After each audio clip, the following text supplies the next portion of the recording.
had been lucky to escape conviction over the Siege of Sydney Street affair, and they recommended her for deportation again. I don't know what happened, but she wasn't deported, and she died in her home in Brick Lane in the 1960s. So she was able to live out her life in her adopted home. And I have written a book about this, and you'll be shocked and amazed that I have actually brought a few copies along. It's hardback and it's well illustrated, and it's only £15, so if anybody does want a copy, do come and see me afterwards. But thank you very much for your attention. Thank you.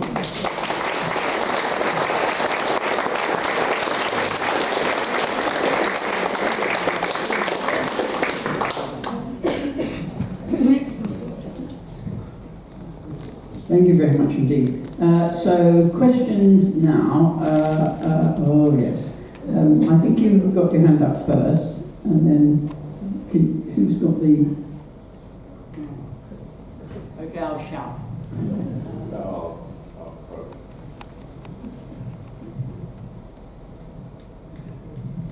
Can you hear me? Yes, that was brilliant. I have two questions actually. Were there any Lithuanian and Estonian revolutionaries in London at the time? And secondly, was Peter the Painter a painter? Was he a house painter, artist, or not a painter?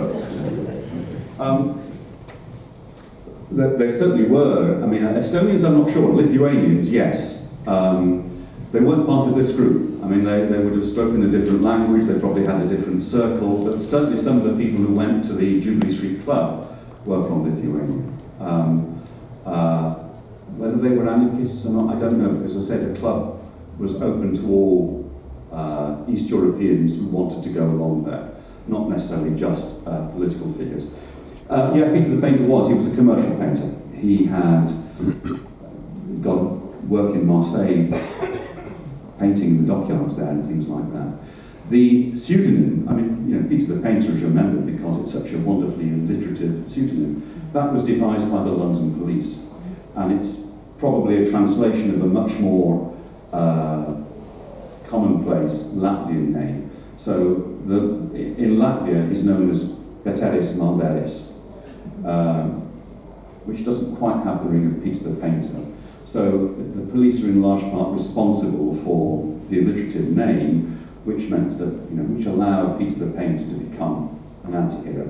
And at the bottom end of Sydney Street, there are two blocks of social housing which were built about 15 years ago, called Peter House and Painter House. The Metropolitan Police were furious. I have to say, I mean, I can see their point of view. I mean, this guy was complicit in the murder of 3 police officers, and then somebody goes and names blocks of flats after him. And to be honest, I think today in the East End, the Latvian anarchist lobby is, shall we say, inconspicuous. I'm not quite sure why they did it, but anyway, the name is commemorated or remembered in that way.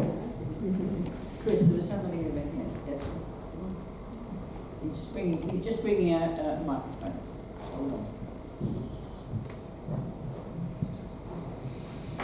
Thank you. Quite some years ago, I remember hearing a radio programme about the siege of Sydney Street, and one of the commentators said that there was evidence, or rather it was thought, that one of the people that escaped from the jewellery robbery was Joseph Stalin. Have you found any evidence of that? Yeah, that was one of the stories that circulated, and Stalin did spend brief periods in London attending conferences of Russian Bolshevik exiles. Stalin was not involved. There's also another rumour that Peter the Painter went on to be a senior figure in the Soviet secret police, which is only half true. So Peter the Painter didn't, but on the fringes of the group was a guy called Jacob Peters, and he went on to be the number 2 in the Cheka, the Soviet secret police, and was responsible for a lot of violent deaths in that 1919, 1920, 1921 period, where the Russian Revolution seemed to be rocky and they were determined to liquidate opponents. Jacob Peters himself died in one of Stalin's purges in the late 1930s. But it's rather tragic. I'm going off at a tangent, but Jacob Peters married a woman from Holloway, an English woman from Holloway, May. When Jacob Peters went from London back to Russia to help the revolution in 1917, his wife and young daughter stayed in London, but after 2 or 3 years they were encouraged to join Jacob Peters, and indeed the Soviet government, the Russian government, paid their fare. When May got to St. Petersburg, she discovered that her husband had also got a Russian wife. She was not amused, so she thought, I'm going home. But the British said, you're married to a Russian national, we regard you as a Russian. You will need a Russian passport. The Russians said, we're not giving you a passport, you're British. She was stuck in that stalemate for the rest of her life. She died in Russia. Their daughter, Maisie, similarly was unable to leave Russia, and she died in Russia, I think, in the 1960s, having spent a brief spell in a labour camp herself. So there's some real terrible tragedies as part of this story.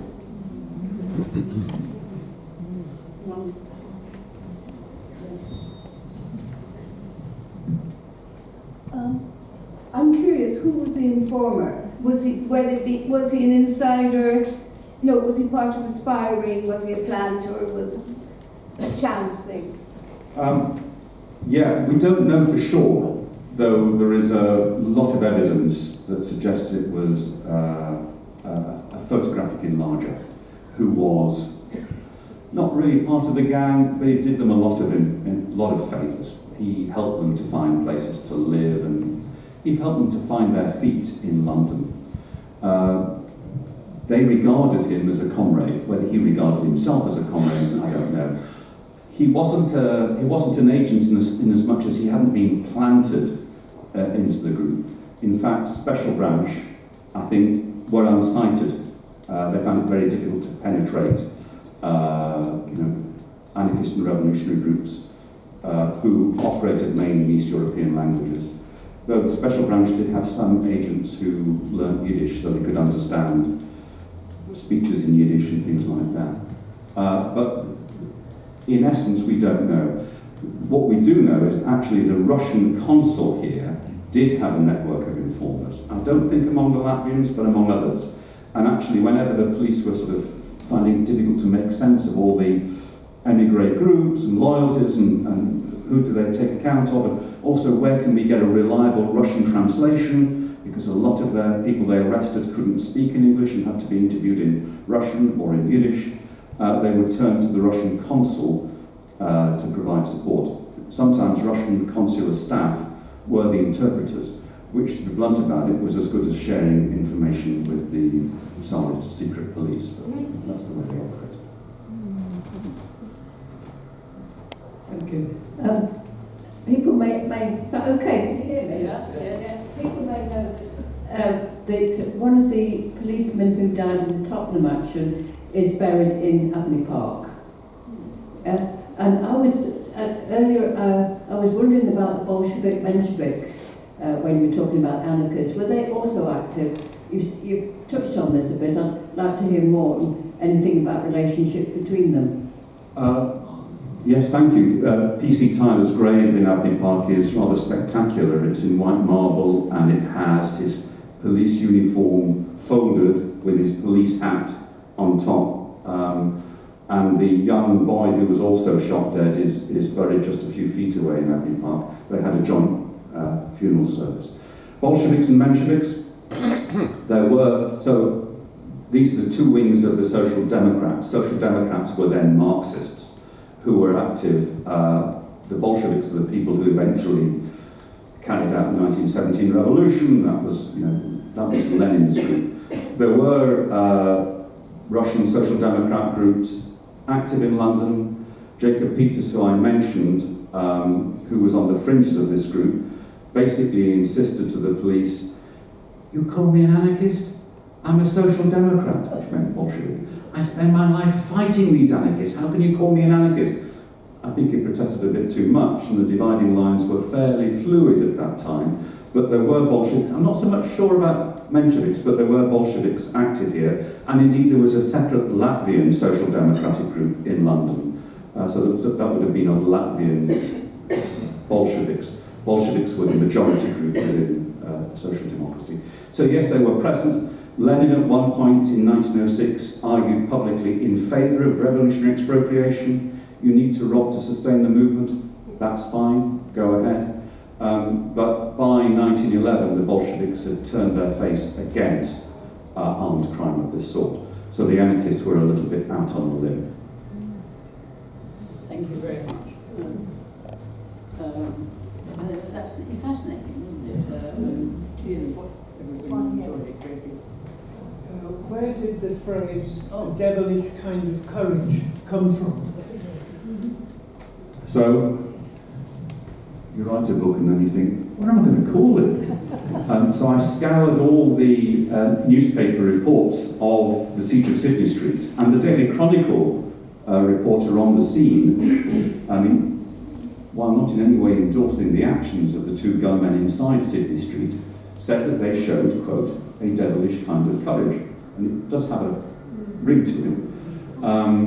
And you know, they did have a certain amount of courage, there's no doubt about that, and they were also devilish.